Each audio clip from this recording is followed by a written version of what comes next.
Hey everyone, Erick Stakelbeck here. Today on the newscast, a radical Islamist embraces Christ and dedicates his life to supporting Israel. Hear all about his amazing story and the important new film that he is starring in coming up.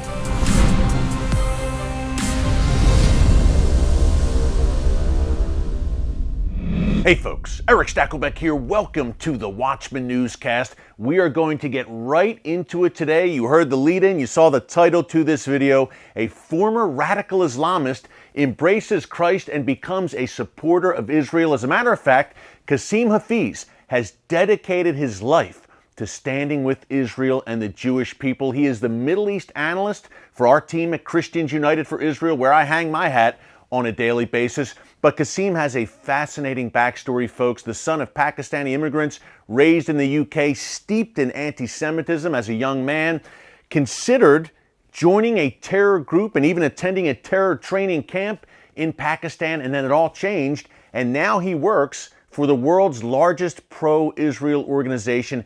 How did it happen? And what about the brand new film that Kasim is starring in, produced by Christians United for Israel? Folks, it's called Never Again. It's a special two-night event coming to theaters October 13th. That's Tuesday, October 13th, and Thursday, October 15th here in the United States, coast to coast, 800 theaters nationwide for 2 nights only. Remember, October 13th and the 15th.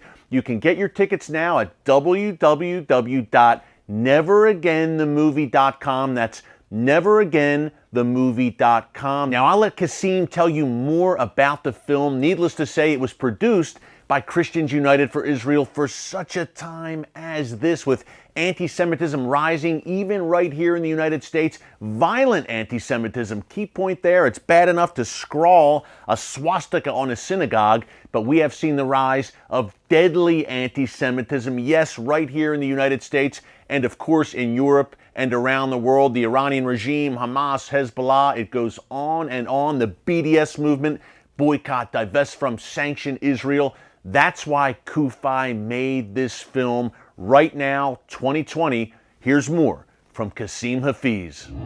Kasim, thanks so much for joining us here on the Watchman Newscast. It is great to have you, my friend.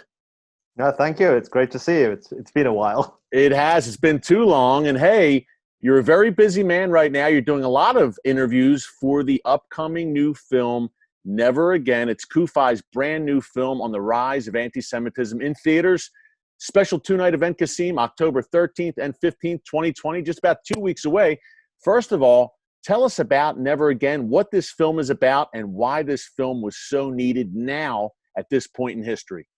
For sure. So the film essentially hinges on two people. One, who I say is the star of the movie, Avi Roths, who is a Holocaust survivor. So we look at his childhood, going to Auschwitz, and what Irving does today in speaking out against anti-Semitism. And the second person is me, and we look at my life up to this point, essentially, growing up in the UK, becoming radicalized into radical Islamist groups, and how that switched and how I became pro-Israel, a Zionist, and essentially ended up at Christians United for Israel. And it dovetails the anti-Semitism of the Holocaust, dovetails that with the anti-Semitism which is prevalent and rising today. So essentially, Never Again looks at those two stories and looks at today. And like you asked, why is it so important today? All the statistics, especially in the United States, point to anti-Semitism is at the highest rate it's ever been in the United States since statistics have been recorded. So we felt that this was essential, because to really win this battle, to win against this hatred, we need education. We need people to understand the issues. And this was a medium where we could reach thousands, potentially millions of people who may not read a book, may not read an article, but may go and watch a movie. Yeah, and Kasim, look, 800 theaters nationwide, October 13th and 15th, a Fathom event. So it's going to be exciting. But hey, you talked about the rise of anti-Semitism right here in the United States. We're going to talk about that more in a minute. Rising in almost every state in the union right now, alarming and violent anti-Semitism. But you mentioned your backstory. We have Irving Roth, obviously, Holocaust survivor, amazing story. But your backstory I want to key on for a minute, since we have you here with us. You were raised in the UK in a Pakistani immigrant family, and you drifted into radicalism, anti-Semitism. Tell us a little bit more about your background, your family, and your life journey that brought you to where you are now. For sure. So I grew up in Nottingham in the UK, famous for Robin Hood. And my family, my grandparents, my parents had come to the UK from Pakistan. And it was the most conventional immigrant story you can have, you know, educational opportunities, the economic opportunities that the West offered. But I grew up in a predominantly Muslim Pakistani neighborhood, which I think is very common for many new immigrant communities. But the community I grew up in was very insular, in as much as, you know, my grandparents passed away a few years ago, and my granddad worked for many companies, and he never learned to speak English because the community he was in he could do everything he had to do without needing to learn to read or write in English. So that's kind of where I grew up. Islam was very prevalent, and Islam essentially became the core of our identity. Look, so I've lived in the United States for a number of years now, and the United States is so different from Europe in the idea that when you come to the United States, if you want to be part of the United States, it's like, welcome, you're an American. That's really it, you know, and I am incredibly patriotic when it comes to America. I lived in Britain for 29 years. I never felt British. There is still this idea in Europe that to be European is based on race, and that idea doesn't exist in the United States or in North America, to be honest. So I really leaned into Islam as my identity. And there were many things happening within the Muslim world in that time where I was growing up in the early 90s to late 80s. You had Satanic Verses published. You had the Soviet invasion of Afghanistan kind of wrapping up. You had war in Bosnia, the former Yugoslavia. So you had all of these things and Muslims really being in the news. So into that kind of void of seeking identity, these radicalist groups came, you know, the Hizb ut-Tahrir, the Al-Muhajiruns, and they found fertile ground in young Muslims who were born in England, you know, first generation, who did not feel British, felt disconnected, and they essentially channeled that feeling of isolation into anger and hatred. And look, anti-Semitism, sadly, is very prevalent in the Muslim community. My family would make anti-Semitic comments all the time, and they knew nobody Jewish. So Yeah, because the one thing you had told me in a prior interview, your own dad would say Hitler was a great man. Yeah, I mean, and it's crazy when you think about it, because Hitler would have just as easily killed my family. But, you know, it was so common. So essentially these extremist groups pull on that same thread, these familiar threads, and I just ended up getting radicalized, like so many people that I knew and hung out with, because it made sense. It presented the world in this very black and white idea. And the most dangerous thing that it did, it created victims. It turned us into victims when we weren't. And when you believe you're a victim and you're not, you have no way to address your victimology. So you're just filled with anger and rage that whoever you're directed against. Yeah, man. Amazing. Now, you drifted into radicalism. You considered going to Pakistan to actually join or train with terror groups, right? Tell us a little bit about that. And then all of a sudden the switch flips and you become a Zionist? Tell us a little bit more about that story. So here I am. I'm at college at my most radical, you know, 9/11 has happened. So that has strangely added to my feeling of being a victim and being radicalized. And I believe that now, you know, the only way forward is to join a terrorist group. And I had come into contact with Lashkar-e-Taiba in Pakistan many years ago when I was visiting with family. And so that was now the goal. And then I come across this book called The Case for Israel.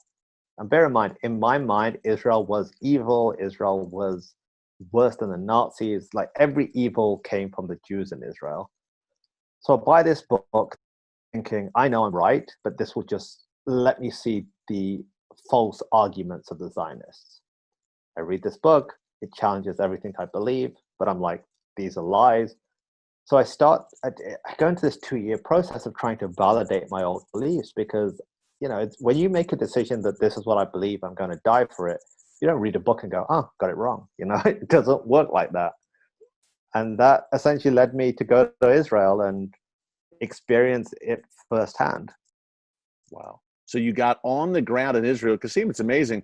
You nearly joined Lashkar-e-Taiba, which is a notorious terror organization in South Asia. But then you end up reading this book, The Case for Israel, and by Alan Dershowitz, not exactly known as a major conservative guy, but a fascinating book nonetheless, and a powerful book.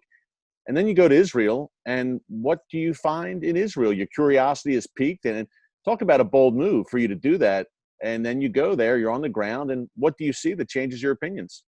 Reality, like absolute reality. And I think the thing that's interesting is I went on my own. I didn't know anybody in Israel. This wasn't a trip or anything. I literally booked tickets and went. And the reality of it, the diversity, the kind of, you know, I had this idea that there are going to be Arab only restaurants, you know, when you think of like apartheid in South Africa, not the situation. I mean, and just speaking to people and just people's humanity, like nobody is like warmongering or hates Arabs or Muslims. Like these were all things that I was told.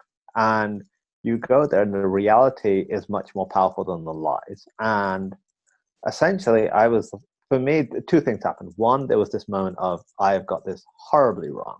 And you take a real look at where your life has gone, because I'd got to the point where I was justifying violence against civilians, you know, not only justifying, celebrating it.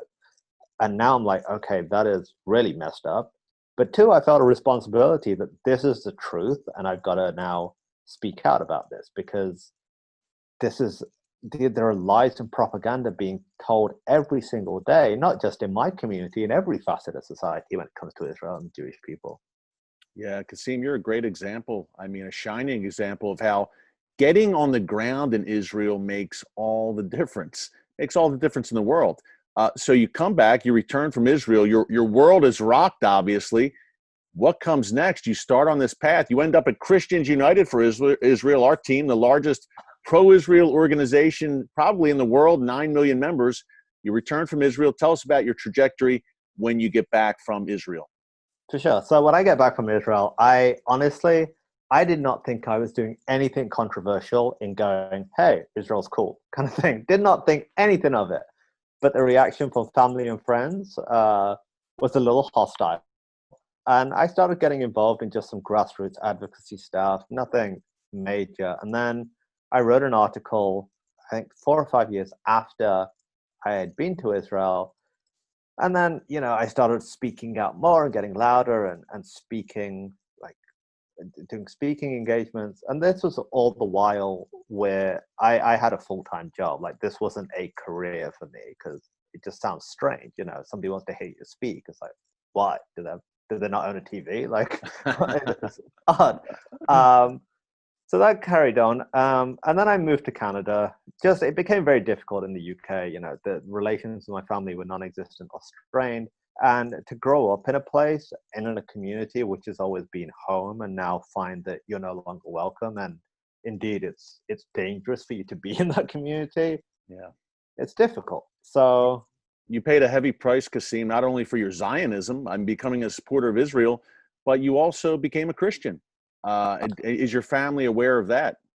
Yes, it's in the limited interactions I have with my family, it's not really acknowledged. But yeah, look, it's you know, talking about Zionism to becoming a Christian, you have to do what is right. And look, if you'd asked me even 5 years ago, maybe 6 years ago, if I'd become a Christian, I'd be like, there is no chance. There's more chance of me being the quarterback for Tampa Bay than, you know, me being Christian. You know, here I am. I'm in Bible school at the moment. So, Wow. So yeah, it was. With Christians United for Israel, I came into contact with CUFI once I moved to Canada. I did some speaking. Really fell in love with the organization, what they represent, and you know, at one conference, Pastor Hagee basically told me that I'm working for them now, and Pastor Hagee tells you that. You don't say, you know, I'll get back to you. You kind of works. Yeah, exactly. So that was that. Yeah. So you're now our Middle East analyst at QFI, doing incredible work on a daily basis. Last question. I mean, I think I speak for everyone watching right now when I say thank you, Kasim, for your courage, your intellectual honesty. It's just inspiring, man. I've heard this story many times. We're good friends and we're colleagues at QFI, but just to hear you lay it out again, it always inspires me, encourages me. Last question. Now you're also a movie star, which is exciting, of Never Again. Again, folks, October 13th, 15th, coming up, 800 theaters nationwide. Get your tickets at neveragainthemovie.com. Tell us lastly about the experience making the film. And folks, you will hear Kasim's journey in the film. He'll retell it in greater detail. He'll be in Jerusalem, some of the places where it happened.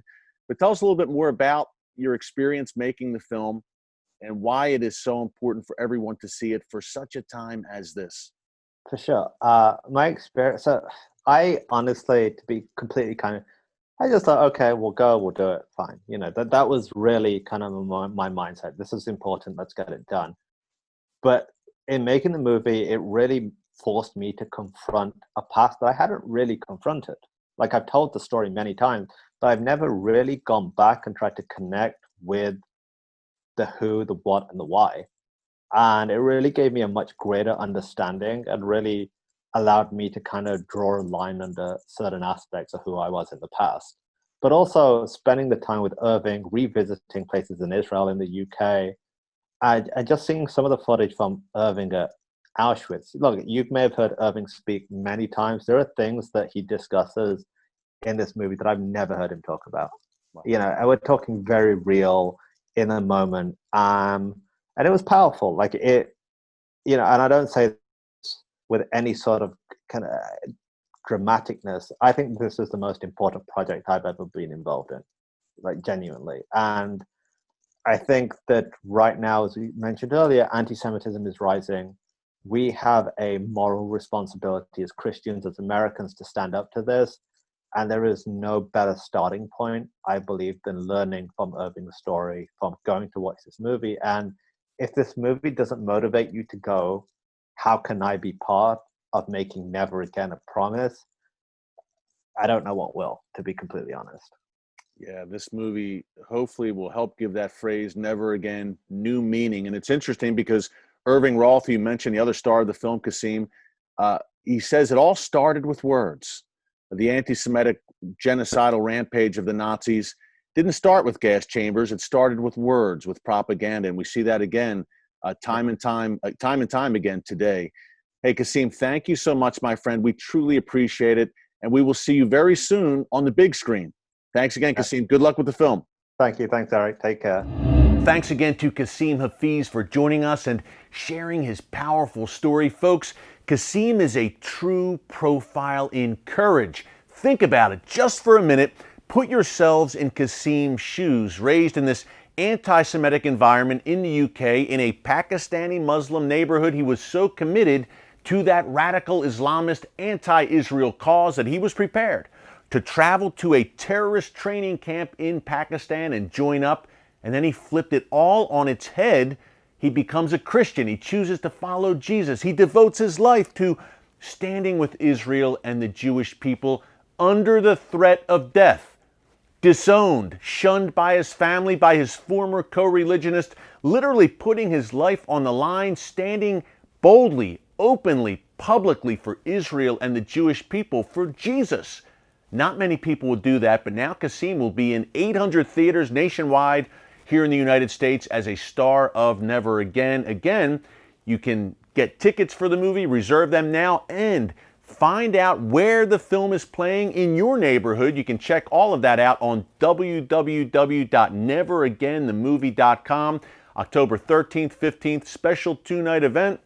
I'm taking my family and some very good friends to see the film just a few miles from where I live. So it will be in a theater. No matter where you live in the United States, you will find a local theater that is showing Never Again on October 13th and the 15th. So we hope that you come out, that you support the film, and pray for Kasim, pray for Irving Roth, the courageous Holocaust survivor who is the other star of this film. And we hope that this film moves hearts and minds. It's sorely needed right now with anti-Semitism on the rise around the world. Our team at QFI is very proud of this film. The team behind it did an absolutely incredible job. I have seen the rough cut, I guess you would say, of the film, and it was just amazing and powerful. So I can't recommend it highly enough. Hopefully we will see you in theaters October 13th and the 15th. And until Thursday, from our team here at the Watchman Newscast, thanks for joining us. God bless you. And remember, never hold your peace.